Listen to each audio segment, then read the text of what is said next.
রাষ্ট্রযন্ত্রের নিপীড়ন নির্যাতনের বিরুদ্ধে একাই দাঁড়িয়েছিলেন একজন নারী। স্বামী হারানোর শোক আর সন্তানের শূন্যতা বুকে চেপে রেখে সমস্ত ষড়যন্ত্রের বিরুদ্ধে লড়াই করেছেন তিনি। দীর্ঘ সংগ্রাম ও সীমাহীন যন্ত্রণায় তিনি ক্লান্ত হলেও কখনো ভেঙে পড়েননি, হাল ছাড়েননি। তাই তো বাংলাদেশের রাজনীতির এক আলোচিত নাম বেগম খালেদা জিয়া।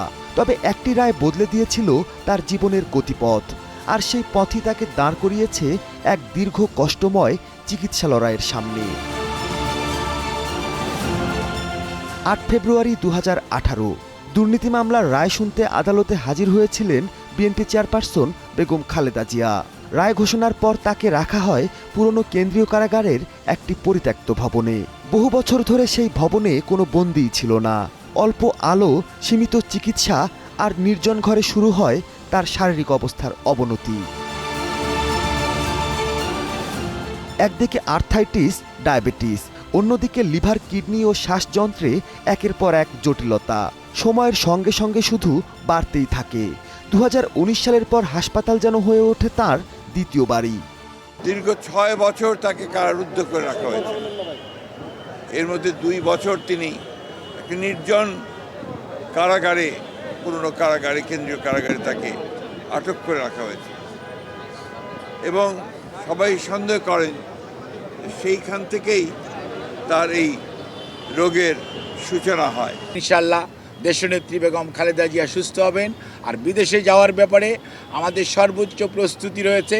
যখনই ওনাকে বিদেশ নেওয়ার জন্য মেডিকেল বোর্ড যথোপযুক্তভাবে তৈরি মনে করবেন, শারীরিক অবস্থায় বলে দিবে যে ওনাকে কখন বিদেশে চিকিৎসার জন্য নিয়ে যাবে। কখনো রক্তক্ষরণ, কখনো সংক্রমণ, কখনো ভয়াবহ দুর্বলতা। প্রতিটি দিন ছিল শারীরিক ক্লান্তির বিরুদ্ধে তার নতুন এক যুদ্ধ। ঢাকার বিশেষায়িত হাসপাতালে গঠিত হয় মেডিকেল বোর্ড। দেশি বিদেশি বিশেষজ্ঞরা পর্যবেক্ষণ করেন তার অবস্থা।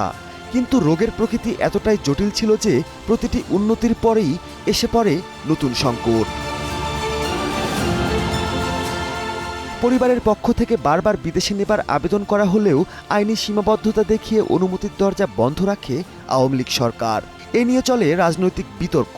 আর এই বিতর্কের মাঝখানেই অসুস্থতার ভারটা খালেদা জিয়াকে বইতে হয়েছে নিঃশব্দে। মিডিয়াতে এমনভাবে ব্যাখ্যা দিত যে ৪০১-এ সরকারের কিছুই করার নেই, বেগম খালেদা জিয়াকে বিদেশে পাঠাতে পারবে না। এই যে একটা মিথ্যা রাজনৈতিক ন্যারেটিভ তৈরি করে বেগম খালেদা জিয়াকে তার চিকিৎসা থেকে বঞ্চিত করা হয়েছে। অনেকে অভিযোগ করে থাকেন বেগম খালেদা জিয়া স্লো পয়জনিং করা হয়েছে বলে অনেকে মনে করেন। আমি মনে করি যে এইভাবে একজন ব্যক্তি, সুস্থ বেগম খালেদা জিয়া যিনি হেঁটে কারাগারে গেলেন, তিনি আইনের প্রতি শ্রদ্ধাশীল হয়ে তিনি কিন্তু অসুস্থ অবস্থায় হুইল চেয়ার করে বেরোলেন। ২০২৫ সালে তার শারীরিক অবস্থা আরও জটিল হয়ে ওঠে। লিভার, কিডনি, হৃদযন্ত্র সহ একাধিক গুরুত্বপূর্ণ অঙ্গেই বেড়ে যায় সমস্যার মাত্রা। চিকিৎসকরা তাকে রাখেন নিবিড় পর্যবেক্ষণ কেন্দ্রে, গভীর পর্যবেক্ষণে। বছরের শুরুতেই উন্নত চিকিৎসার জন্য বিএনপি চেয়ারপারসনকে নেওয়া হয় লন্ডনে। ৪ মাস পর দেশে ফেরেন তিনি। দেশীয় যে আমাদের চিকিৎসা, সেই চিকিৎসায় বেগম খালেদা জিয়ার আসলে আর আরোগ্য লাভের জন্য ওই চিকিৎসা তাদের কাছে বর্তমান নেই বলে তারা কিন্তু বিদেশে উন্নত চিকিৎসার কথা বলছেন। এই জিনিসটি যদি অনেক আগে করা সম্ভব হতো তাহলে নিশ্চয়ই বেগম খালেদা জিয়ার আজকের এই করুণ প্রতি সারা দেশের মানুষের, অবশ্যই মানুষের হায়াত মৃত্যু থাকবে একটা পরিণত বয়সে, কিন্তু বেগম খালেদা জিয়ার আজকে যে মৃত্যুর কোলে তাকে ঠেলে দেওয়া হলো, ক্রমান্বয়ে তাকে অসুস্থতা যেভাবে, সেটার জন্য কিন্তু তৎকালীন সরকার এবং তাদের ইগো এবং পলিটিক্যাল ন্যারেটিভ, বেগম খালেদা জিয়ার জনপ্রিয়তা এবং একটা মিথ্যা থিম তৈরি করার মাধ্যমে আজকে বেগম খালেদা জিয়ার আজকের এই পরিণতি তারা করেছেন। অতীতের চিকিৎসা, আইনি সীমাবদ্ধতা ও বর্তমান জটিলতা সব মিলিয়ে বেগম খালেদা জিয়ার জীবনের এই লড়াই চলেছে হাসপাতালের এই ৪ দেয়ালের মধ্যেই। এ লড়াই চিকিৎসার, সময়ের এবং জীবনের। বিএনপি চেয়ারপারসন বেগম খালেদা জিয়া কারাবন্দী অবস্থায় যতবারই গুরুতর অসুস্থ হয়েছেন, তাকে আনা হয়েছে এই হাসপাতালে, রাখা হয়েছে ৬২১ নম্বর কেবিনে।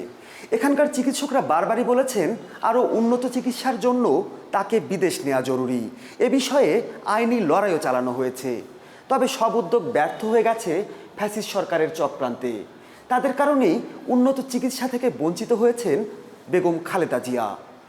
Mahmudul Hasan, Star News, Dhaka.